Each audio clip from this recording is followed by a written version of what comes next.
खंडेलवाल परिवार में एक नई दुल्हन आई थी जिसका नाम था रवीना। रवीना ग्रेजुएट थी और काफी समझदार लड़की थी। स्वभाव में एकदम सीधी सादी थी। उसके अलावा खंडेलवाल परिवार में उसका पति विकास, सास ससुर और एक देवर राहुल रहते थे।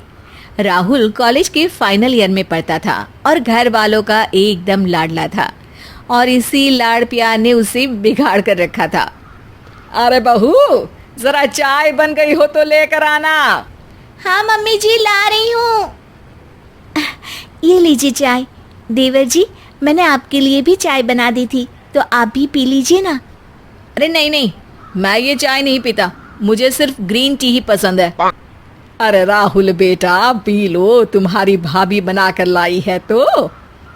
राहुल चाय पीना शुरू करता है और एक घूंट पीते ही चाय थूक देता है।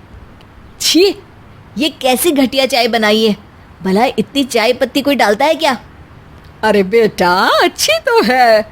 अरे नहीं माँ, तुमने अपनी बहू को सर पर चढ़ा कर रखा है, इसी का नतीजा है ये सब। और भाभी, आज रात को मेरे दोस्त आने वाले हैं, तो उनके आने से पहले मेरा कमरा अच्छे से साफ कर देना। राहुल की ये बात सुनकर रवीना थोड़ी उदास हो जाती है और जाकर कमरे की सफाई करने लगती है। शाम को अचानक से बाबूजी का फोन हैंग हो जाता है और वो वहाँ कमरे में खड़ी रवीना को बुलाते हैं। अरे रवीना बेटी, जरा यह फोन तो देखो, कुछ दिखाई नहीं दे रहा इसमें। पता नहीं कैसे कैसे नए फोन आ गए हैं आजकल। लाइए पापा जी, मैं देख लेती हूँ। अरे भाभी, मुझे दे दो, ये स्मार्टफोन है, इसे समझने में और झाड़ू पोछा लगाने में बहुत अंतर होता है। और राहुल, भाभी को देखने दो, आखिर ग्रेजुएट पत्नी लाया हूं मैं भी। अरे भैया, आजकल के डिजिटल जमाने में आप लोगों के पुराने टाइम की पढ़ाई का कोई मतलब नहीं है। आप भी रहने दो, मेरा काम मुझे ही करने दो। रात होते ही राहुल के दोस्त घर पर आते हैं। तभी कुछ देर में रवीना राहुल के रूम में जाती है। राहुल, नीचे पापा जी के दोस्त आए हुए हैं, गानों की आवाज थोड़ी कम कर दो ना, और तुम लोग भी कम शोर मचाओ, नीचे डिस्टर्ब हो रहा है। अरे, आपकी हिम्मत कैसे हुई मेरे ही घर में मुझे ऑर्डर देने की? चुपचाप जाकर आप अपना किचन का काम करो। और हाँ, वो जो जूस कल भैया लेकर आए थे ना, वो हम सबके लिए लेकर आइए। राहुल का रवीना के खिलाफ ये बर्ताव कई दिनों तक यूं ही चलता रहता है और एक दिन रवीना को गुस्सा आ जाता है और वो अपने पति और सास से कहती है, देवर जी मुझसे बिल्कुल अच्छे तरीके से बात नहीं करते। मैं कुछ भी करूँ तो हर बार आकर मुझे टोक देते हैं और मुझसे किसी काम वाली बाई जैसा बर्ताव करते हैं। आप दोनों उन्हें समझाइए कि वो मुझसे छोटे हैं, तो उन्हें किस तरह से बात करनी चाहिए। अरे रवीना, राहुल अभी कॉलेज में है और इस उम्र में अक्सर बच्चे ऐसा करते हैं। तुम कहाँ उसकी बातों को सीरियसली लेती हो? एक कान से सुनकर दूसरे कान से निकाल दिया करो।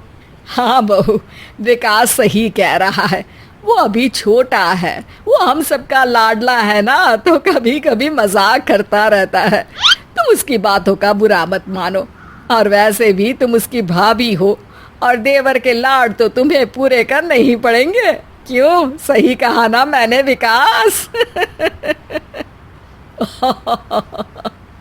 विकास और सासू माँ हंसने लगते हैं और रवीना मन ही मन गुस्सा होने लगती है और सोचने लगती है कि क्या किया जाए जिससे राहुल की अकल ठिकाने आ जाए और किसी को कोई तकलीफ भी ना हो, और वो वहाँ से चली जाती है।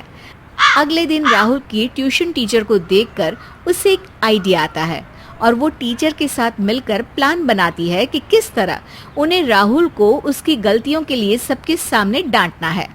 राहुल, मैंने तुम्हें 2 चैप्टर्स के नोट्स बनाने के लिए कहा था, लेकिन तुमने एक ही चैप्टर का बनाया है। दिन पर दिन तुम्हारी पढ़ाई में तुम कमजोर होते जा रहे हो। ये बात राहुल के पापा सुन लेते हैं। अगले दिन टीचर फिर से राहुल को उसके भैया के सामने डांट लगाती है। तुमसे ज्यादा डफर बच्चा तो मैंने कभी नहीं देखा। घर वालों ने लाड कर करके बिगाड़ दिया है। ऐसा ही चलता रहा तो पता नहीं आगे क्या होगा।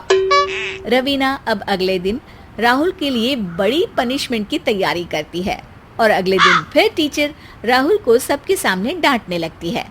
अब तो मैं तुम्हें फेल कर दूंगी एग्जाम में राहुल। ये सब क्या लिखा है तुमने कॉपी में? जाओ उधर जाकर मुर्गा बन जाओ। अरे नहीं नहीं, मैं मुर्गा नहीं बनूंगा। आप ऐसे मेरी इंसल्ट नहीं कर सकती। देखा राहुल, तुम अपने घर वालों के सामने अपनी इंसल्ट भी नहीं सह पा रहे हो और अपनी भाभी को, जो कि तुमसे उम्र में भी बड़ी है, उन्हें सबके सामने बार बार इंसल्ट करते रहते हो। सोचो उन्हें कैसा लगता होगा।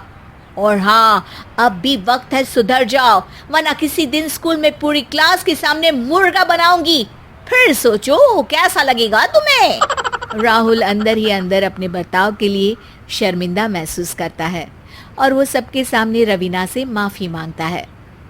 मुझे माफ़ कर दीजिए भाभी, मैं हमेशा आपको हुक्म देता रहा और क्या कुछ नहीं कहता रहा। मैं वादा करता हूँ कि अब से अपने सारे काम खुद करूँगा और किसी को भी बिना वजह परेशान नहीं करूँगा। तो कुछ इस तरह रवीना अपनी सूझबूझ और अक्लमंदी का प्रमाण देते हुए अपने बिगड़े हुए देवर के तेवर ठीक कर देती है और ये साबित कर देती है कि जब कोई साथ ना दे तो अपनी होशियारी से सारे काम आसान किए जा सकते हैं।